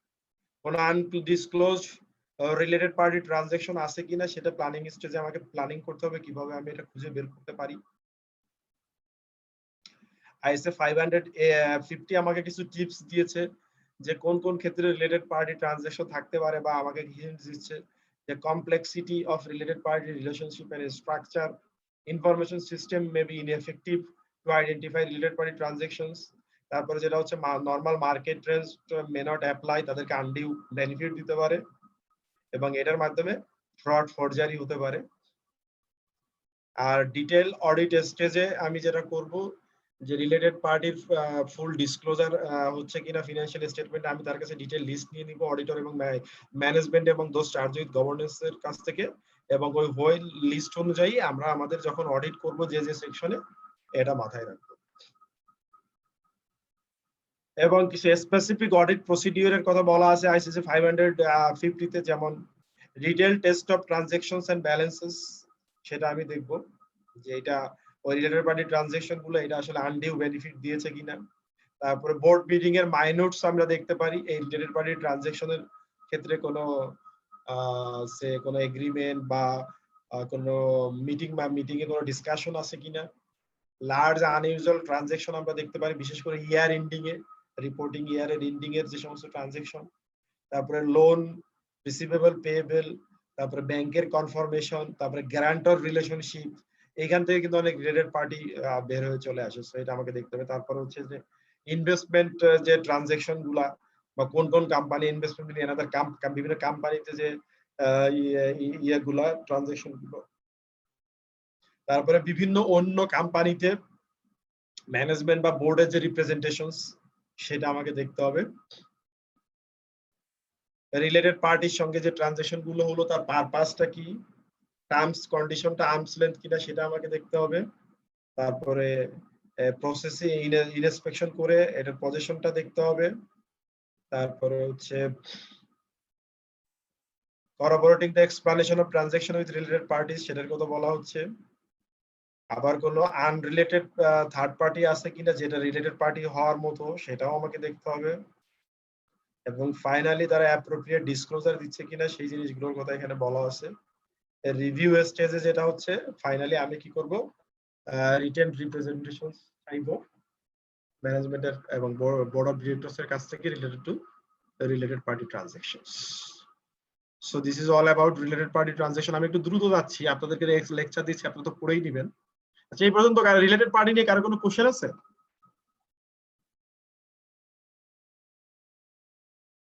এরপরে যেটা হচ্ছে এক্সপেকটেশন গ্যাপ। এক্সপেকটেশন গ্যাপ আপনারা অ্যাসুরেন্সেও পড়েছেন। সো আমরা জানি যে আমাদের যে অডিটেড ফিনান্সিয়াল স্টেটমেন্ট এবং অডিট রিপোর্টের যে ইউজার, তারা যেটা মনে করে এবং অ্যাজ এন অডিটর আমরা যেটা করি, এই দুইটার মধ্যে যে গ্যাপ, সেটাই হচ্ছে এক্সপেকটেশন গ্যাপ। সো এটাকে ন্যারো ডাউন করার জন্য আমরা যেটা করেছি, অডিট রিপোর্টকে ইমপ্রুভ করার চেষ্টা করেছি। যেমন এই মিউট করেন, কে কথা বলছেন? অডিট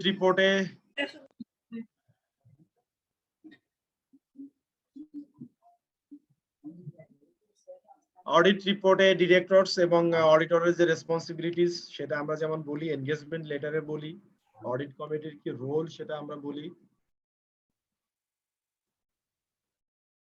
এখানে কিছু এক্সপেকটেশন গ্যাপের উদাহরণ দেওয়া হচ্ছে, যেমন ইউজাররা মনে করে যে আমরা every single transaction as an auditor check করি, অথচ আমরা করি টেস্ট বেসিসে কাজ।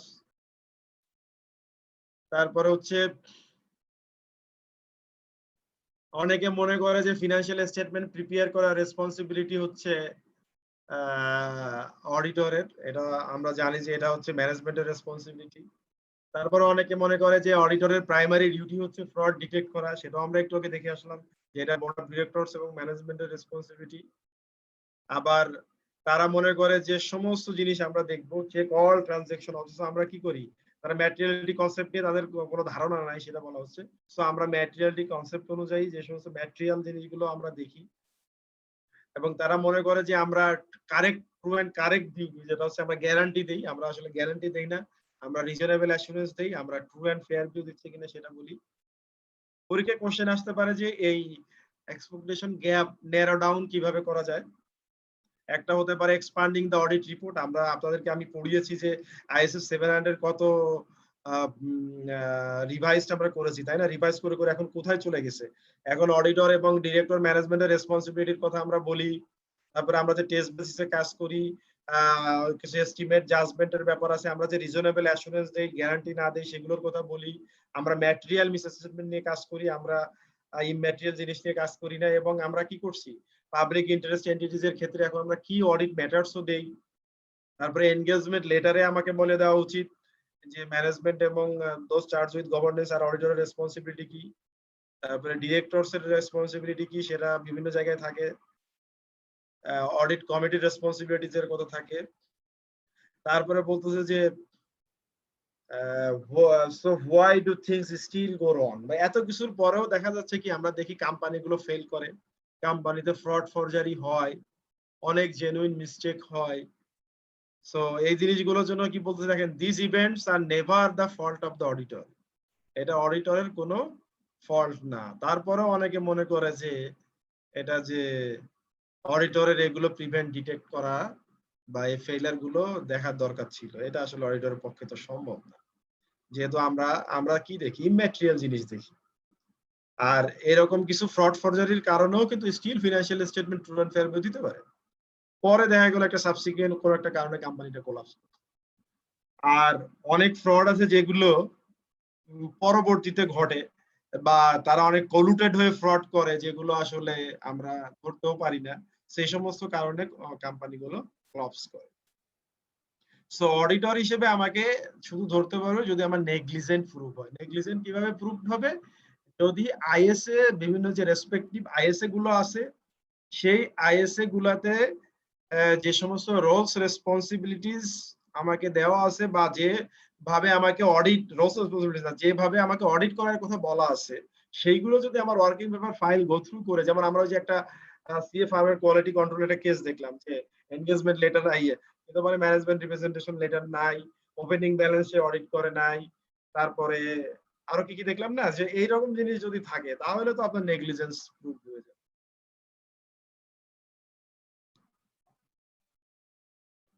আবার অনেক সময় যদি আমি রিস্ক অ্যাসেস প্রপারলি করতে ফেল করি, এবং ওই রিস্কের সঙ্গে আমার অডিট রিস্কের কি সম্পর্ক সেটা যদি আমি না বুঝতে পারি, আমি যদি অডিটরের যে অবজেক্টিভিটি যদি থ্রেটেন্ড হয় এবং আমার কম্পিটেন্সে যদি সমস্যা থাকে, তাহলে কিন্তু problem. So this is all about responsibilities. এখন আমরা কিছু কেসে যাই। আচ্ছা, 10টা পর্যন্ত ক্লাস নিলে তো সমস্যা নাই, আছে 20 মিনিট ক্লাস নিলে? না স্যার, সমস্যা নেই। না স্যার। আমি আর 20 মিনিট নেই, হ্যাঁ, কারণ এরপরে ক্লাস হওয়ার সম্ভাবনা আমার যেটা মনে হচ্ছে ইজ ভেরি রিমোট, না হওয়ার সম্ভাবনাই বেশি।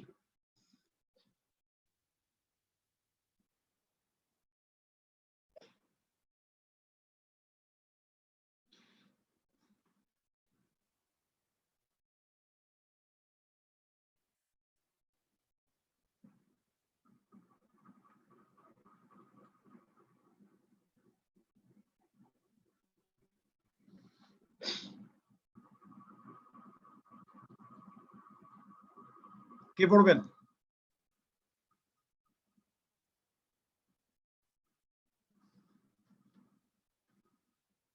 কেউ একজন দ্রুত ভলান্টিয়ার করেন। নাই কেউ?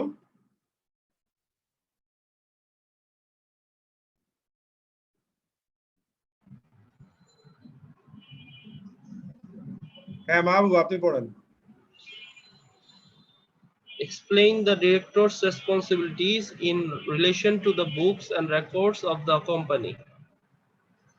Case, you are finalizing the audit of a company.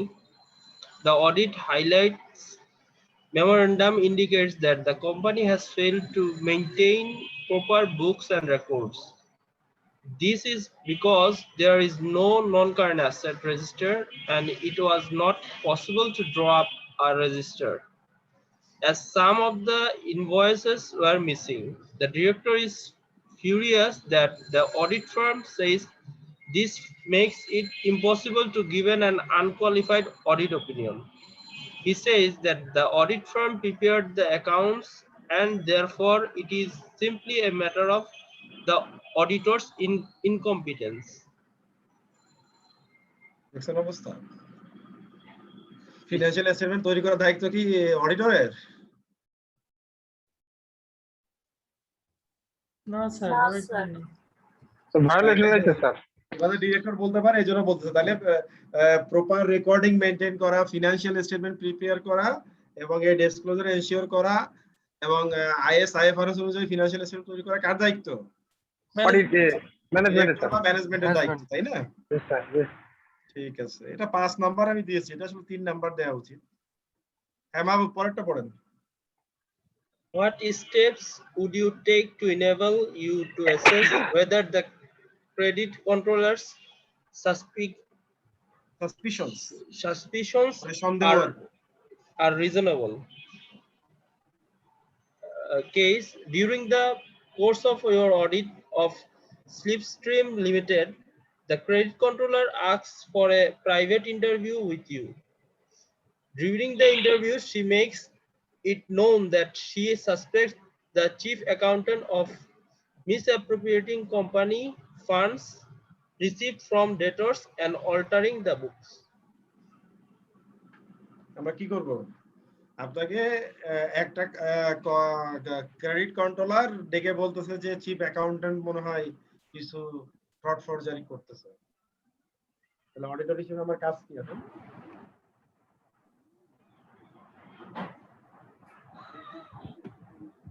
কেউ বলতে পারবেন না? 2-3টা তো আন্দাজেই বলা যায়, গেস করেই তো বলা যায়। তার ওনার কাজটা একটু ভালো করে দেখতে হবে স্যার।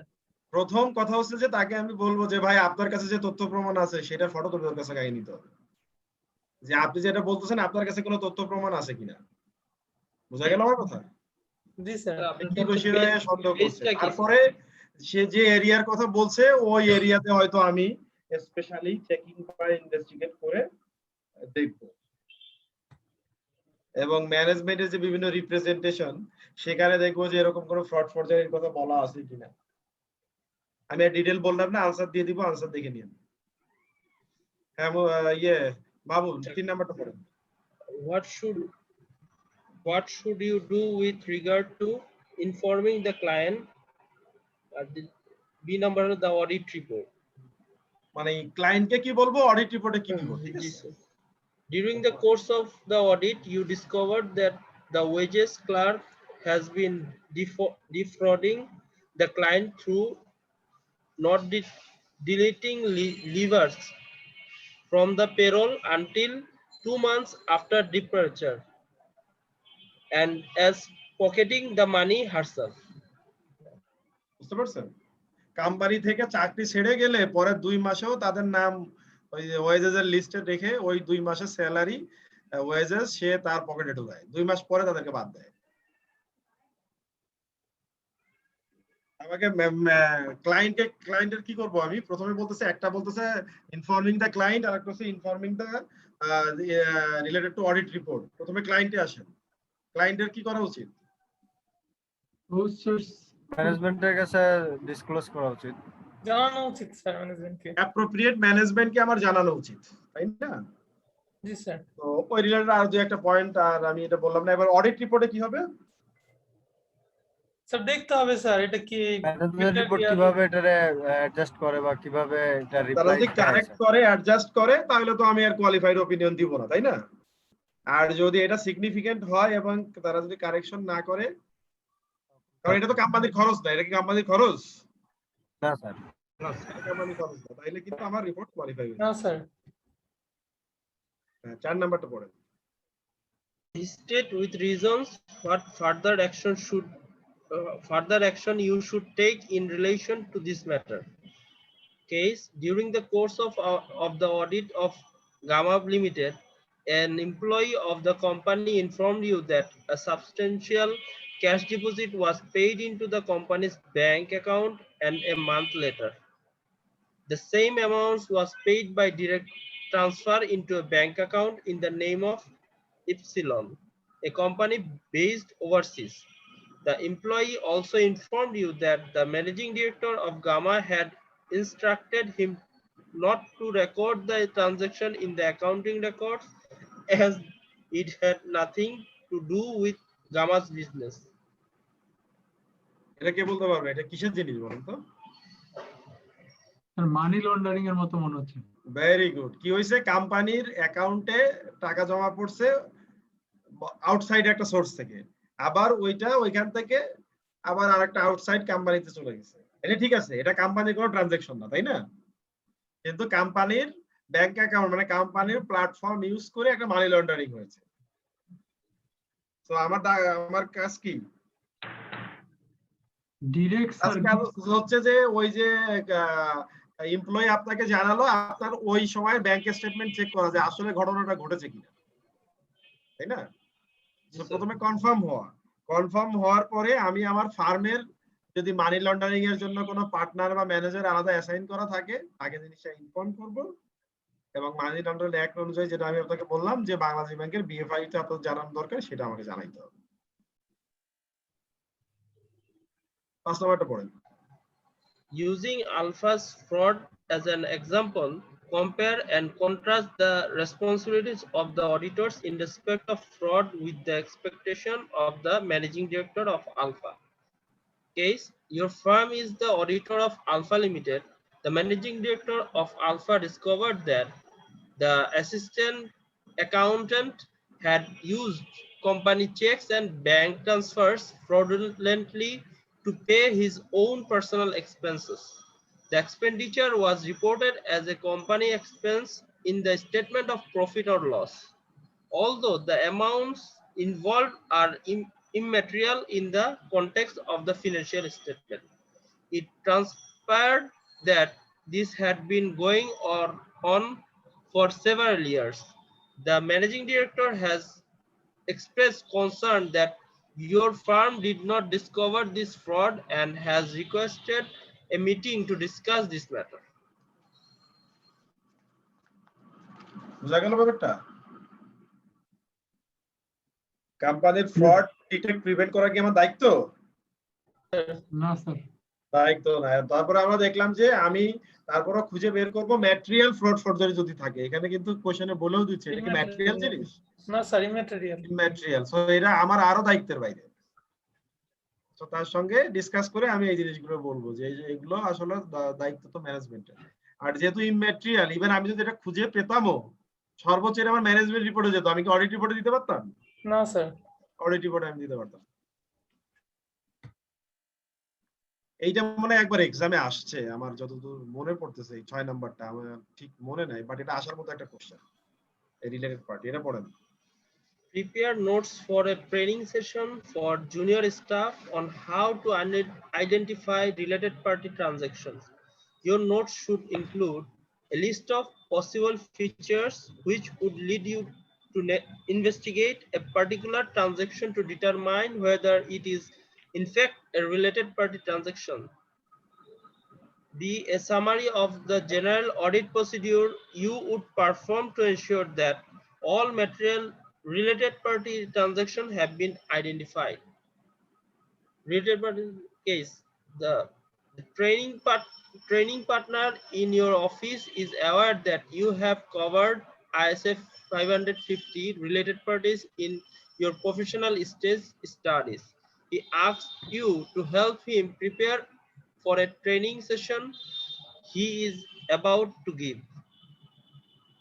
এটা কিন্তু একটা আসার মতো কোশ্চেন, এবং আপনাদের লেভেলে আসার মতো কোশ্চেন যে আপনি আপনার প্রফেশনাল লেভেলে পড়েছেন রিলেটেড পার্টি নিয়ে, সো আপনার পার্টনার জুনিয়র লেভেলে একটা ট্রেনিং সেশন নিবে, আপনাকে ওই এ আর বি তে ওই দুইটা জিনিস কনসিডার করে আপনার কাছে একটা নোট চাচ্ছে।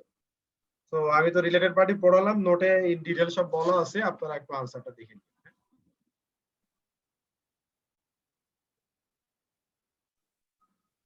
হ্যাঁ, লাস্টেরটা পড়েন, this is last one. Prepare notes to guide you in your discussion with the finance director. Following the meeting, the finance director has asked you to carry out additional assurance work to establish the extent of the fraud. Outline the main areas to which you would direct your attention in order to establish the extent of the fraud and the loss to the company, and state why you would consider those areas.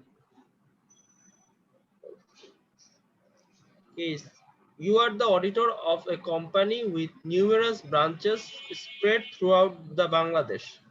Revenue for the year ended 31st December 2021 was BDT 25 million. Profit before tax was BDT 1.5 million and net asset were BDT 9.5 million. Your audit report was signed in March 2022. 2012 without qualification. Your report to management after the audit pointed out that internal controls were weak at the branches due to the small number of staff. You have been telephoned by the finance director Ray Gomez and told that the sales ledger clerk at the Goose Green branch had been caught steaming and leading. His investigations so far show that during the year to 31st December 2011, the sales ledger clerk had diverted BDT 50,000 of receipts from customer to his own bank account. Ray has asked you to attend a meeting with him to discuss the matter.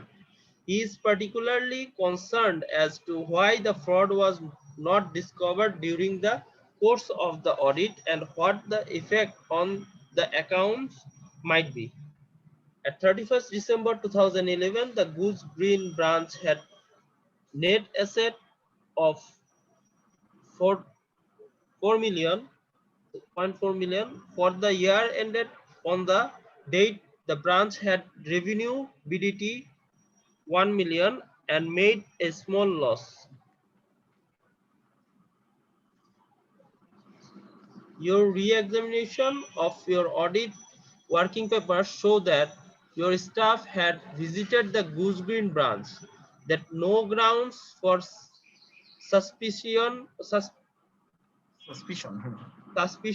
arose during the audit and the appropriate audit procedure were carried out. এখানে detail answer তো আমি দিয়ে দিচ্ছি। এখানে যেটা বলা হচ্ছে যে ফাইন্যান্স ডিরেক্টরের সাথে বসার জন্য আমাকে নোট তৈরি করা উচিত। সো প্রথমে আমাকে এনগেজমেন্ট লেটার চেক করতে হবে যে এনগেজমেন্ট লেটারে আসলে স্পেশাল কোনো কাজের কথা আমার বলা ছিল কিনা। তো সেটা দেখে আমি ইয়ে করব। আর তারপরে ফ্রডের কথা যেটা বললাম, এটা তো আমাদের রেসপন্সিবিলিটি না, বাট ইন্টারেস্টিং হচ্ছে যে ওই ব্রাঞ্চটা আমার টিম ভিজিট করেছে, এটা কিন্তু বলা হচ্ছে, ঠিক আছে। সো এখানে যদিও বলা আছে যে টিম আসলে তাদের অ্যাপ্রোপ্রিয়েট কাজ তারা করেছে, কিন্তু সামহাউ তারা এটা আইডেন্টিফাই করতে পারে না। সো এবার এটার অ্যাকাউন্টস এর ইফেক্টটা কি, এবং সে আপনাকে রি-এক্সামিন করতে বলছে। রি-এক্সামিন করতে যে আমরা কি করব, রি-এক্সামিন করতে যে যেগুলো এখানে ডিটেইল উত্তরে আপনারা দেখবেন, সেখানে যেটা বলা আছে যে ক্লার্ক করেছে, আমাকে প্রথমে যে দেখতে হবে যে সে একাই জড়িত নাকি তার সঙ্গে আরো এমপ্লয়িরা জড়িত।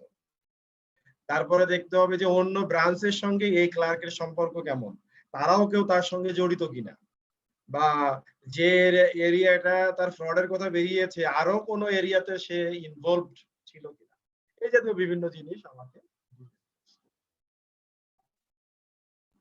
তো আমি ক্লাস শেষে আপনাদেরকে এই কোশ্চেন তো দিয়েছি, আনসারটাও দিয়ে দিব, ঠিক আছে। So this is all about from my side. যদি না এরপরে আর কোনো এক্সট্রা ক্লাস হয়, আমি আমার এই ক্লাসগুলোর মধ্যে চেষ্টা করেছি আপনাদেরকে আমাকে যে অ্যাসাইন চ্যাপ্টার গুলো ছিল সেইগুলা as per my limited knowledge and capacity আমি আমার সর্বোচ্চ চেষ্টা করেছি আপনাদেরকে পড়ানোর জন্য, বোঝানোর জন্য। আমি জানি না কতটুকু আপনারা বুঝতে পেরেছেন বা আমি আপনাদেরকে বোঝাতে পেরেছি। প্লাস এই রিলেটেড যে সমস্ত পসিবল শর্ট কোশ্চেন বা পসিবল কেস আসতে পারে তার কিছু ধারণাও আমি দিয়েছি, এবং কিছু যেটা বললাম যে রিপোর্টিং এর সেগমেন্টে, এবং আমি চেষ্টা করেছি যে আইসিডব্লিউ এর কিছু একদম 2020 কিছু রিসেন্ট কেসও আমি আপনাদেরকে সলভ করিয়ে দিয়েছি। সো আমি চেষ্টা করেছি to discharge my responsibilities effectively and efficiently. বাদ বাকি আল্লাহই ভালো জানেন। প্লাস আপনাদের কাছেও তো বিচারের দায়িত্ব দেওয়া আছে, যেমন আমি যত জানি আপনাদের মনে হয় অনলাইনে অ্যাপ্রাইজাল করতে হয়। সো আমি রিকোয়েস্ট করব আপনাদেরকে, আপনারা আপনাদের ট্রু অ্যাপ্রাইজালটাই দিবেন। টিচারকে পছন্দ হইলে ভালো অ্যাপ্রাইজাল দিবেন, আর না হইলে এমন ভাবে অ্যাপ্রাইজাল দিবেন যাতে সে নেক্সট টাইমে ক্লাস না। তো আমাকে পছন্দ না হলে আমাকে জোর করে ভালো অ্যাপ্রাইজাল দিতে হবে, এটার কোনো মানে নাই।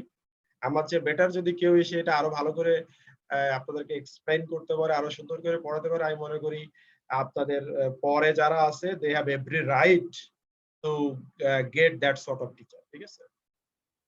সো আমি ক্লাসের মধ্যে যদি আপনাদের সঙ্গে কখনো কোনো কটু কথা বলা বা মিসবিহেভ করা বা আনডিউ করসপন্ডেন্স করা, যেটা অ্যাজ এ টিচার অথবা আপনাদের সিনিয়র বড় ভাই হিসেবে আমার যেটা করা উচিত না, এরকম কিছু যদি আমি করে থাকি, আই এম এক্সট্রিমলি সরি। আপনারা কিছু মনে রাখবেন না। আর যদি একদম স্পেসিফিক খুব খারাপ কিছু বলে থাকি, forgive me and pray for me and for my family. এবং I am also praying that you hope you will do better in your exam and in your life. Best wishes to for all of you. Thank you sir. Thank you, sir. Thank you, sir. Thank you. So Halim ভাইয়ের সঙ্গে কথা বলেন, এরপরে হলে সর্বোচ্চ আর একদিন class হতে পারে, বাট আমি এটা চান্স খুব কমই দেখছি। যদি হয় তাহলে তো কথা হবে, আর না হলে তো এখানেই শেষ। ঠিক আছে? আর স্যার, আমরা পাস আসলে করলে একটা আপনাদের problem সঙ্গে দেখা solving হবে, class কোনো চাচ্ছি। সমস্যা। হ্যাঁ, কিছু বলবেন? স্যার, আমরা আসলে একটা প্রবলেম সলভিং ক্লাস চাচ্ছিলাম আপনার থেকে। বুঝি নাই। স্যার একটা প্রবলেম সলভিং ক্লাস আসছিল, এটা বলতেছি। এটা তো আসলে আমার কাছে তো চাইলে হবে না, এইটার অথরিটি হচ্ছে, আমি যতদূর জানি আপনাদের মেইনলি অথরিটি হচ্ছে আমার মনে হয় ভিপি এডুকেশন, যেটা এখন মনে হয় নাম দিয়েছে ভিপি এডুকেশন এন্ড এক্সামিনেশন জুয়াদ্দার ভাই। আর এটা অপারেশনালি টেক কেয়ার করে হচ্ছে হালিম ভাই। সো জুয়াদ্দার ভাই পর্যন্ত হয়তো আমি মনে হয় আপনাদের রিস্ক করাটা ঠিকই হবে না। You can talk to Halim bhai. Even আমি আমার দিক থেকে আমি এটুকুও বলতে পারি, একটা ক্লাস অ্যারেঞ্জ যদি আইসিবি করে without paying me anything, I have no problem. আমি কোনো পেমেন্ট ছাড়াই আমি ক্লাস নিয়ে দিব। বাট যেহেতু আইসিবির প্ল্যাটফর্মটা লাগবে, তাদের এই জুম ফ্যাসিলিটিসটা লাগবে, সো আইসিবির সাপোর্ট কিন্তু লাগবে। হ্যাঁ, এটা যদি করে আমি আমাকে আর আমার আর একটা ক্লাস দিতে কোনো সমস্যা নাই। ইভেন আমি যেটা বললাম আমাকে কোনো পেমেন্টও দেওয়া লাগবে না সেটার জন্য। সেটাও যদি আইসিবি চাই, I am agreed for that. Sir আমরা হালিম ভাইকে ধরে রিকোয়েস্ট করবো যাতে একটা ক্লাস আমরা পাই যেন। ঠিক আছে, কথা বলে দেখেন। আর যদি না হয় তো এখানেই শেষ। জীবন চলার পথে হয়তো অনেক সময় আপনাদের সঙ্গে দেখা হবে, এমনি আপনাদেরকে ফিজিক্যালি দেখি নাই। আর ফিজিক্যালি দেখলেও আসলে সবাইকে মনে রাখা সম্ভব না। সো দেখা গেল হয়তো যমুনা ফিউচার পার্ক বা বসুন্ধরা সিটি বা কোনো জায়গায় কোনো শপিং মল বা কোনো জায়গায় দেখা হলে হয়তো সালাম দিলেন বা কথা বললেন। এখন যেটা হচ্ছে যে অনেক সময় আমি চিনবো না, হয়তো না চিনলে আবার অনেকে মাইন্ড করে। এখন দেখেন আপনারা আমাকে একজনকে দেখছেন, মানে আমি আপনাদের 50, 100, 120, 30 জন স্টুডেন্টকে দেখছি। এটা আসলে আর আমাদের তো বয়স হয়ে যাচ্ছে না, বয়স তো তিলে তিলে কম হয় নাই, গোয়িং টু মানে 39-40 এর দিকে আমার নিজের বয়সে চলে যাচ্ছে। সো মেমোরি বা সবকিছু এখন তো আর আগের মতো অত শার্প নাই। সো অনেক সময় অনেক কিছু মনে থাকবে না। সো আপনাদেরকে যদি না চিনতে পারি, আবার এটা নিয়ে মাইন্ড করবেন না যে স্যারের এত ক্লাস করলাম, স্যারের ক্লাসে এত রেসপন্স করলাম, অত স্যার দেখা হইলো ছিল। ঠিক আছে? Don't do that. আর এরপরে যদি ফাইনাল লেভেলে ক্লাস নেই তো তখন দেখা হবে। আবার আইসিবি তে বিভিন্ন ইনশাআল্লাহ স্যার। অকেশন আমাদের যে পিকনিক হয়, আরো অনেক কমিটিস মিটিংস, অনেক ভাবে আপনাদের সঙ্গে দেখা হবে। ঠিক আছে?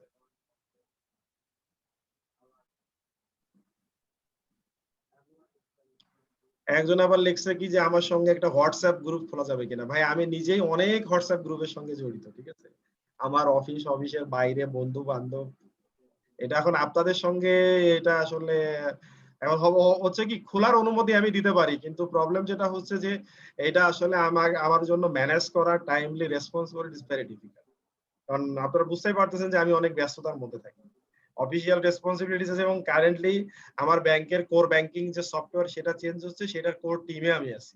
So this is my additional responsibility. আমাকে ওইখানে আমাকে ফুল টাইম আমাকে একদম ডেপুটেশন লেটার সাইন করে আমার ব্যাংকের এইচআর থেকে দেয়া হয়েছে, অথচ আমাকে আমার ডিপার্টমেন্ট থেকে আমাকে ডিসচার্জ করা হয় না। বলা হয়েছে যে যতই আমাকে পার্মানেন্টলি বলা হোক না কেন, আমাকে আমার এক্সিস্টিং রেসপন্সিবিলিটি কেও ম্যানেজ করতে হবে, ওইটাও করতে হবে। তো বুঝতে পারতেছেন যে আমার ঘাড়ে এখন মানে মানে আমি কত এক্সট্রিম লেভেলের বিজি এখন, হ্যাঁ। এবং বাই জুন আমাদের এটা ইমপ্লিমেন্ট করার ডেডলাইন আর কি। তো আরো যত সামনে যাবে, ইভেন অনেক সময় হয়তো রাত্রে বাসায়ও ফেরা নাও হইতে পারে, বা ওইখানে নির্ঘুমও কাটাতে হতে পারে আমার প্রজেক্ট অফিসে। সো এইটা আমার মনে হয় is very difficult to maintain. এমনি আমার মেইল আইডি তো আপনাদের কাছে আছে, ফোন নাম্বার দিয়েছিলাম না? ফোন নাম্বার আপনারা আবার কোন ব্যাচে? আসলে একসাথে অনেক ব্যাচের ক্লাস হয়, তো আপনাদেরকে কি ফোন নাম্বার দিয়েছিলাম আমি? জি না স্যার। না স্যার পাই নাই। আচ্ছা, ফোন নাম্বারটা আমি দিয়ে দেই। হয়তো ব্যস্ততার সময় অনেক সময় আমি করতে পারবো না, মাঝে মাঝে ফোন দিয়ে অথবা মেসেজ দিয়ে বললেন যে স্যার আপনার সঙ্গে একটু কথা বলতে চাই। কিন্তু এভাবে মেসেঞ্জার গ্রুপ বা এটা আসলে বুঝতে পারছেন, এটা মেইনটেইন করা it will be very difficult. এটা আবার কিছু মনে করেন না আপনারা, সরি। হ্যাঁ, আমার মেইল আইডি তো আছে আপনাদের কাছে, প্লাস ফোন নাম্বারটাও দিলাম।